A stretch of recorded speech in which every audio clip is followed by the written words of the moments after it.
ভোলার চরফ্যাশনে আশ্রয়ণ প্রকল্পে জরাজীর্ণ ঘরগুলো পুনর্নির্মাণ শেষে আশ্রিতদের মাঝে বিতরণ করা হয়েছে।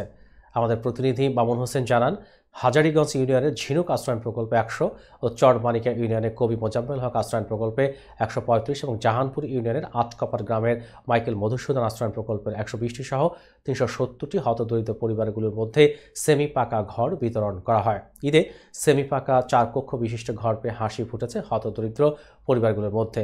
জানা গেছে, চরফ্যাশন উপজেলা নির্বাহী অফিসার পদে নওরিন হক যোগদানের পরপর আশ্রয়ণ প্রকল্পগুলো ঘুরে দেখেন। এ সময় আশ্রিতদের দুর্দশা এবং ঘরগুলো জরাজীর্ণ অবস্থা প্রত্যক্ষ করেন তিনি। প্রকল্পের ঘরে আশ্রিত হতদরিদ্র অসহায় মানুষগুলোর জন্য কিছু করার জন্য উদ্যোগী হন এবং মুজিব বর্ষের ঘরের আদলে আশ্রয়ণ প্রকল্পগুলো সবগুলো ঘর পুনর্নির্মাণের জন্য মন্ত্রণালয়ে প্রস্তাব প্রেরণ করেন।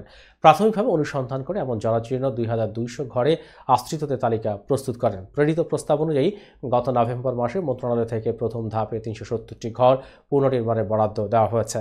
উপজেলা ভূমি অফিস সূত্রে জানা যায়, আশ্রয়হীন ভূমিহীনের মতো ভাসমান মানুষের নিজস্ব ঠিকানা নিশ্চিত করতে আশ্রয়ণ প্রকল্প শুরু হয় এবং এসব প্রকল্পে নিজের ঠিকানা খুঁজে পেয়েছেন সুরমা, হালিমা ও ছকিনা নাসিমার মতো সমাজের চরম নিঃস্ব অসহায় ১৩৯০টি চরম দরিদ্র পরিবার। এক যুগ বা তার চেয়ে বেশি আগে নির্মিত আশ্রয়ণ প্রকল্পের ঘরগুলো সময়ের ব্যবধানে এখন জরাজীর্ণ এবং বসতির অনুপযোগী হয়ে পড়েছে। দীর্ঘ এই সময় সরকারিভাবেও ঘরগুলো সংস্কারের কোনো উদ্যোগ নেওয়া হয়নি, কিন্তু দারিদ্র্যের কবলে পতিত অসহায় মানুষগুলো এসব ঘর সংস্কারের সামর্থ্য কখনো হয়ে ওঠেনি। এমন বাস্তবতা দেখে উপজেলা নির্বাহী অফিসার নওরিন হকের উদ্যোগে মাঠ পর্যায়ে অনুসন্ধান করে আশ্রয়ণ প্রকল্পের জরাজীর্ণ ২২০০ ঘর পুনর্নির্মাণের উদ্যোগ গ্রহণের জন্য মন্ত্রণালয়ে সুপারিশ পাঠানো হয়। আমরা ৩৭০টা জরাজীর্ণ ব্যারাকের ঘরের বরাদ্দ পাই। এরপরে আমরা কাজ শুরু করি।